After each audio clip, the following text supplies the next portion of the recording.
I was 19 when I had my son, and I just lost my mom, and all the other stuff. So it was really complicated, and we were homeless. We had nobody to help us. It's just so hard to bring a child into that kind of situation, to bring them into a homeless shelter, to have nobody to help you. I don't want him to feel that he can't depend on me. I don't want him to feel that, he has to worry about things like that. I don't want him to feel that it's his fault, or even though he wasn't old enough at the time, but babies can still feel your anxiety. They can still feel your stress. And you don't want them to feel that way. You want them to feel like everything's gonna be okay and they don't have to worry, because they're children. They shouldn't have to worry about where they're gonna sleep at night or what they're gonna eat or anything of that sort. When you have a child, that child comes first. Sometimes he eats, you don't eat. That's just the way it is. Even when you have a job, you only get paid minimum wage, and minimum wage is only $7.25 an hour. And depending on how many hours you get, sometimes your checks are only $200 or $300 every 2 weeks. And that is not enough to get an apartment, to feed your child, to buy diapers, to buy clothes, to have transportation. And when you live in Portage, there's no bus transportation to get people back and forth. And most jobs won't even give you 30 or 35 hours a week. Like the Y, they wouldn't let us work over 30 hours a week. And that was only about $200, $300 every 2 weeks, depending.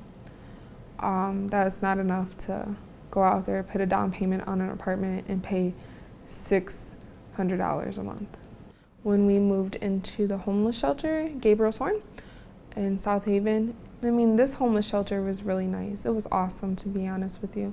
You had your own room, had your own little refrigerator in there. The people were really, really nice. They wanted to help you. Yes, things could be complicated, having to get along with other people that you don't know and live with these people and, share the kitchen and the bathrooms and the living room. You had a curfew of 9 o'clock on the weekdays and 10 o'clock on the weekends. You're allowed to have 3 overnights a month. You could have visitors, but they couldn't go in your room, of course. The kids had to be in bed by 8 o'clock. There was mandatory counseling that you had to do, group counseling and individual counseling. You had chores that you had to do every day before you left the house.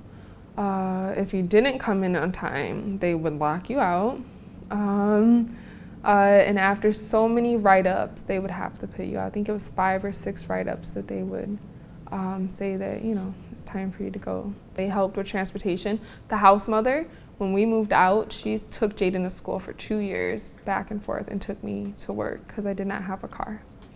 And for 2 years, she still helped us every single day. She would come from South Haven, by his school, all the way to Portage, pick us up, take us all the way back to South Haven, and take me all the way back to Portage. Every day for 2 years, she did that without charging gas money. So they were really nice people. They had us fill out an application for housing opportunities.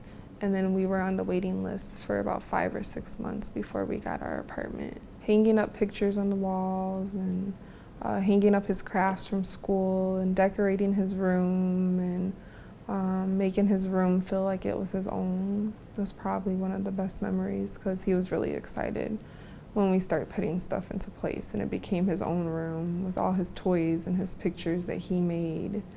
And was able to have friends come over and spend the night and play with his stuff.